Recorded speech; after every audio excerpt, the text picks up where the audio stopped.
δικαιολογημένα απελπισμένοι και οργισμένοι, είναι αναγκασμένοι να ζουν έξω από τα σπίτια τους και αυτό είναι δυσβάσταχτο ιδίως σε αυτές τις καιρικές συνθήκες.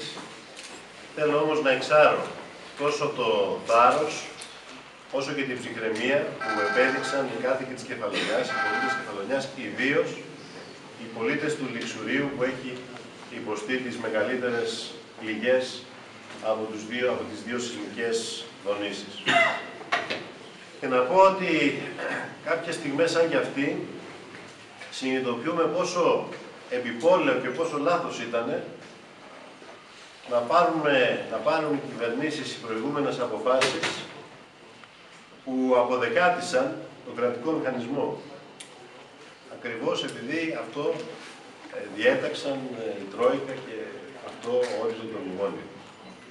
Ο κρατικός μηχανισμός θα μπορούσε να είναι ακόμα πιο αποτελεσματικός.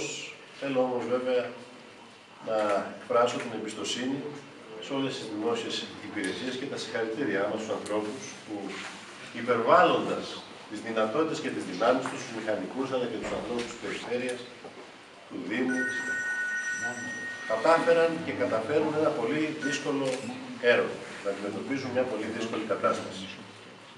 Θα ήθελα να αναφερθώ σε μια σειρά από άμεσα μέτρα, τα οποία κατά ψηλή, πάνω από 0,6 G, που σημαίνει δηλαδή ότι τα κτίρια δεχτήκανε δόνηση, δεχτήκανε βάρος πάνω από το 60% του βάρους τους, του ιδίου τους βάρους, που αντιλαμβάνεστε όλοι ότι είναι ένα συντριπτικό κτίρημα και όμως αντέξαμε. Αυτό στη βάση. Στον όροφο ήταν 200%. Θα ήθελα επίσης να πω ότι αυτό που επίσης καταγράφουμε μάλλον από την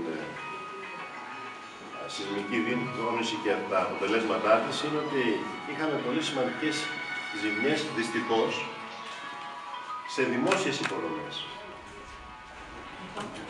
Και αυτή τη στιγμή που μιλάμε έγινε μια σεισμική δόνηση. Μας υπενθύμισε. Μας υπενθυμίζει όλους ότι βρισκόμαστε σε μια σεισμόκρητη περιοχή. Θα έλεγα λοιπόν ότι έχουμε ισχυρές ζημιές σε δημόσιες υποδομές, όπως το οδικό δίκτυο, τα λιμάνια, στο αεροδρόμιο, όπου οι εργαζόμενοι του πύργου ελέγχου αναγκάζονται να κάνουν τη δουλειά τους και τους αξίζουν συγχαρητήρια, αλλά πρέπει άμεσα να υπάρξει μια πρόβλεψη για να αποκατασταθεί αυτό. Μέσα στην πίστα κάνουν τη δουλειά τους, μέσα σε ένα πρόχειρο αυτοκίνητο. Άρα λοιπόν το πρώτο που κατά την άποψή μας είναι άμεσο, είναι η αποκατάσταση των υποδομών. Το δεύτερο είναι η οργανωμένη μετεγκατάσταση των σεισμόπληκτων και η αποφυγή ή δυνατόν ενιαίων καταβλισμών και σκηνών.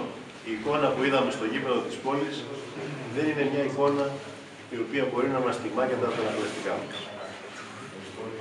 Θα πρέπει να δούμε άμεσα τη δυνατότητα κοντέινερς να έρθουν, προκειμένου να μπορέσουν να πρώτα κάποιες αναγκαίες δημόσιες υπηρεσίες, αλλά και κάποιες οικογένειες που δεν μπορούν για πολύ να μπουν, επειδή τα σπίτια τους δεν είναι κατοικήσιμα, δεν μπορούν για πολύ να μπαίνουν στο αυτοκίνητά τους, το καταλαβαίνουμε όλοι αυτό.